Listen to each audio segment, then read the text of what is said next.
السلام علیکم دوستانو، زه هارون ځواک او په ځواک ټي وي کې تاسو ته هرکلی وایم په دې هیله چې ټول به روغ او جوړ اوسئ.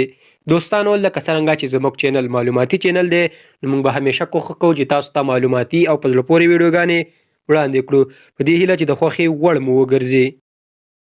دوستانو موبایل، ټي وي، کیمرا، موټر او داسې نور شیان موږ په خپل ورځني ژوند کې استعمالوو، خو زه به یې درته نن تر ټولو کوچنۍ بیلګې درښایم. شاید تاسو تر اوسه پورې لیدلې هم نه وي، په دې هیله چې ستاسو د معلوماتو د زیاتوالي سبب وګرځي. اول، زینکو ټینی ټي 1 د نړۍ تر ټولو کوچنی موبایل. دا موبایل چې ډېر کوچنی دی، له یوې سکې نه هم سپک او د یوې ګوتې په اندازه دی.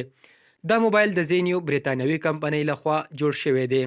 LCD یا سکرین یې له نیم انچ څخه هم کوچنی دی. په دې موبایل کې 300 کنټیکټ ثبت کولی شو او د 2G نیټورک د استعمال وړتیا لري. بیټري یې په یو ځل چارج کولو سره 3 ورځې چارج کوي او قیمت یې څه وخت وړاندې $40 و. دوهم، سیکو واچ ټي وي د نړۍ تر ټولو کوچنی ټي وي. لکه څنګه چې په اوس وخت کې آیفون ساعتونه د زیات شهرت درلودونکي دي، خو په 1882 کال کې د سیکو جاپاني کمپنۍ لخوا جوړ شوی ټي وي چې ډېر کوچنی و او د یو ساعت په بڼه و، د زیات شهرت درلودونکی و. دې ټي وي خپل ریسیور درلودو او ورسره کنیکټ کېده او په دې کوچني ټي وي کې مختلفې برنامې کتل کېدلې. دا ټي وي په هغه وخت کې ډېر زیات مشهور و، په میلمستیاو او داسې نور ځایونو کې به خلکو استعمالوه. دا مشهور او شانداره ټي وي په 1884 کال په نړیوال ریکارډونو کتاب یا گینیز ورلډ ریکارډ کې هم ثبت شوی دی او قیمت یې 10 میلیونه ین و. دریم، وای 3000 د نړۍ تر ټولو کوچنی کیمرا. دا کیمرا چې 2 میګا پکسل ده، یوه تکمه لري چې هم عکس اخلي او هم ریکارډ کوي.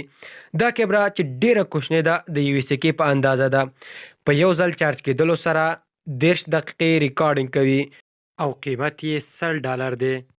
څلورم، پیل د نړۍ تر ټولو کوچنی موټر. دا موټر په 1962 کال په بریتانیا کې جوړ شوی دی. دوستانو دا موټر یوه دروازه لري، یو هیډ لایټ لري، ریورس ګیر نه لري، اوږدوالی یې 450 او سور یې 140 انچ دی. د تولیداتو شمیر یې 50 ته رسیږي، خو په 1964 میلادي کال کې یې تولیدات ختم شوي دي. دوستانو اوس هم په بریتانیا کې داسې 20 موټرونه شتون لري، خو یوازې د تفریح او چکر لپاره په پارکونو کې استعمالیږي. ویل کېږي دوستانو چې د دې موټرونو رفتار د پیاده مزل نه هم سلو دی.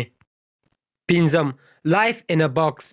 لایف ان ا باکس د یو یخچال نوم دی او لایف ان ا باکس ځکه ورته وایي چې د دوایانو د ساتلو لپاره استعمالیږي. دوستانو زیاتې داسې دوايانې شته چې باید په یخچال کې وساتل شي، نو د دې لپاره یوې چینایي کمپنۍ داسې یخچال ډیزاین کړی چې د دوایانو د ساتلو لپاره استعمالیږي او هم یې د سفر پر مهال استعمالولی شو. دوستانو دا کوچنی او زیرک یخچال 10 سانتي متر اوږدوالی لري، د بیټرۍ څخه چلیږي او هم په موټر کې چارج کیږي. شپږم، هم د نړۍ تر ټولو کوچنی ښار. دا ښار د کرویشیا په هیواد کې موقعیت لري چې یوه ځانګړې او په زړه پورې ښکلا لري.